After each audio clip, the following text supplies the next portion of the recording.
Is this the first time you work together in a film project? Ah, yes. So, pakwento naman, how was it like? How did you build your chemistry since, di ba, couple kayo dun sa film? How was it like working for the first time together? I was there when she auditioned. Okay. Actually, she came after the previous actress na nag-audition. Tapos, she came on the same, maybe 30 minutes after. Tapos, nag-read kami ng lines. Then Matthew directed us. And of course, I was observing myself too. I mean, Matthew said, "Give me what, tell me kung anong naramdaman mo, kung saan ka may connection, chemistry." And when Rachel left, he asked me, "So what do you think?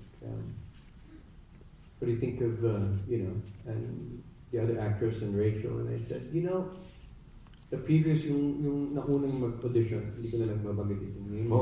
Please don't. Itago na lang natin siya sa pangalan. Yes. Baka sa bulutan na kami kung nakita mo. Mataray. But she's very good kasi stage actress siya. Stage actress din siya. So she does movies. So competent talaga siya. Iba lang yung attack niya. She was actually more up yung energy niya. Taas. Huwag natin pag-usapan siya kasi. Huwag niya siya. Yung energy na lang ni Miss Rachel. Energy na lang ni Rachel. And then, si Rachel, mas mababa yung energy, but more, I felt nag-connect sa pusong Quezon ko. Parang ganun. Parang yung line namin, nagtuloy-tuloy, nag-flow, tapos maganda yung mga eye contact namin.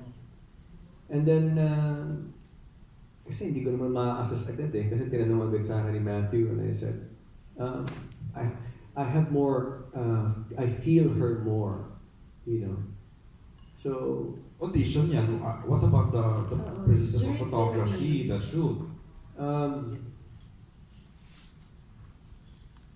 Actually, nasa set na kami nun eh. Pero may muna, di ba? We had a rehearsal eh. Okay.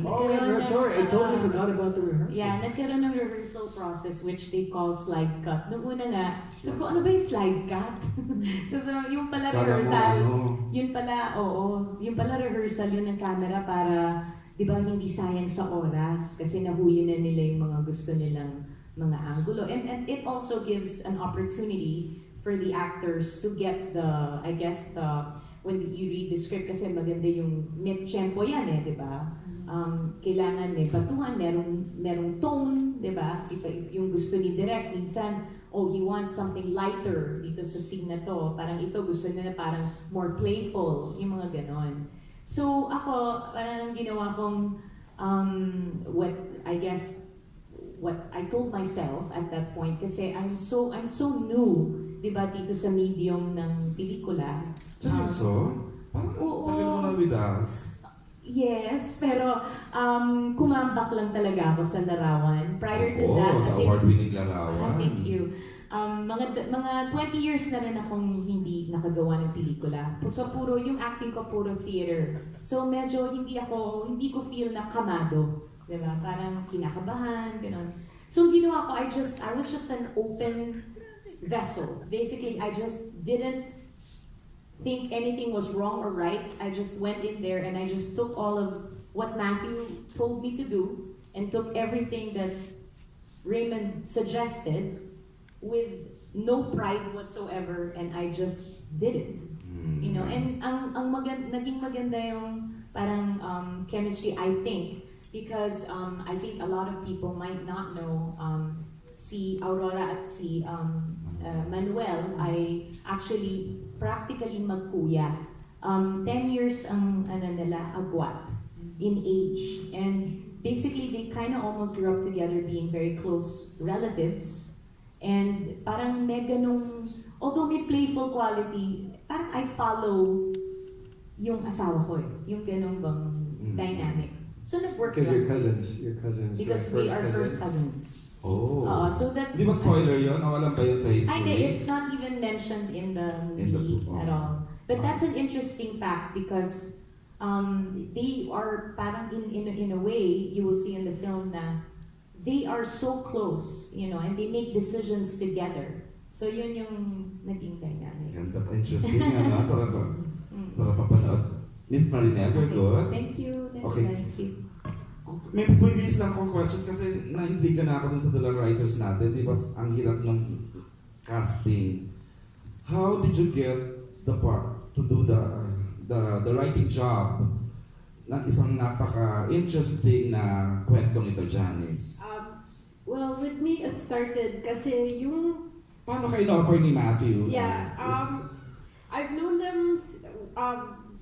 I live in Cebu now, pero for 3 years I was living here. Mm-hmm. And my boyfriend worked with them.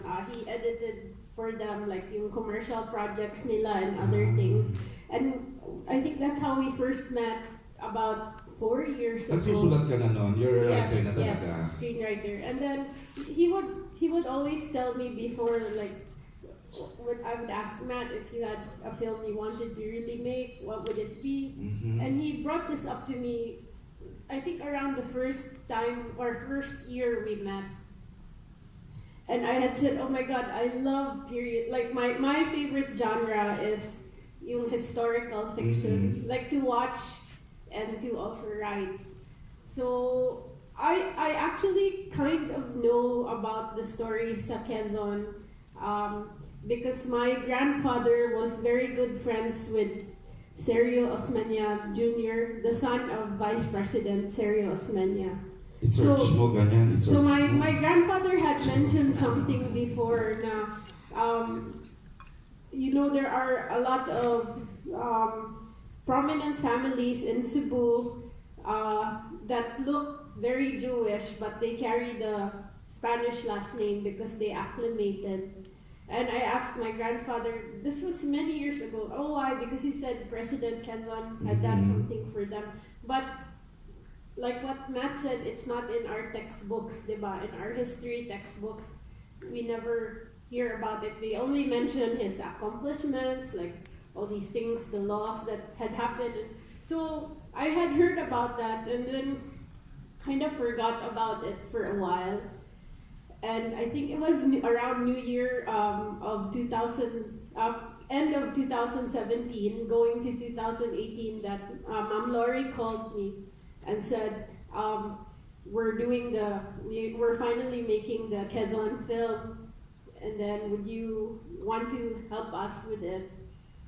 So, being that historical fiction is my favorite genre, I said yes right away. And it's not just the history part, but what really drew me to it was, right now, even from last year or the last few years, we're so starved for good stories. Like, if you notice, if someone posts something viral of like someone doing something for a beggar, it gets shared and everything. And I always thought it's because there's everything we see around happening is bad or sad or, and not just in the Philippines, but also abroad. So the chance to tell a really good story, and it really happened. It's not it's not just plain fiction, but it's based on real events. So I got very excited, like, I want to do this, I want to write. The hard part lang is the research. Because number one, in our side, the Philippines, there's not much known about it, unfortunately. So, but on the side sa Jews, there's a lot of Matt helped me connect with was he Jewish? Yeah, like a Jew scholar who sent me a lot of dissertations from American and Jewish students from like the last 30 years writing about this. So, but it was, so I had to look elsewhere. So I hope that changes too. Like, this is the stuff our students now will read. So that's how I got into it, and then it was great. It was really it's exciting for me too, because it felt like reconnecting with my grandfather, because this is around his time. So, yeah. You co-wrote this with Jean, right? Yes. You did most of which part of the script or the story you wrote? Well, we went through like 17 drafts of the Yeah. script. Yeah, I heard, but took you 16 revisions. Well, that's the thing is that we sort of have both of our favorites. Enrico was like that siguro, Enrico Santos or no? No comment. Line item. Yeah. So you wrote which most of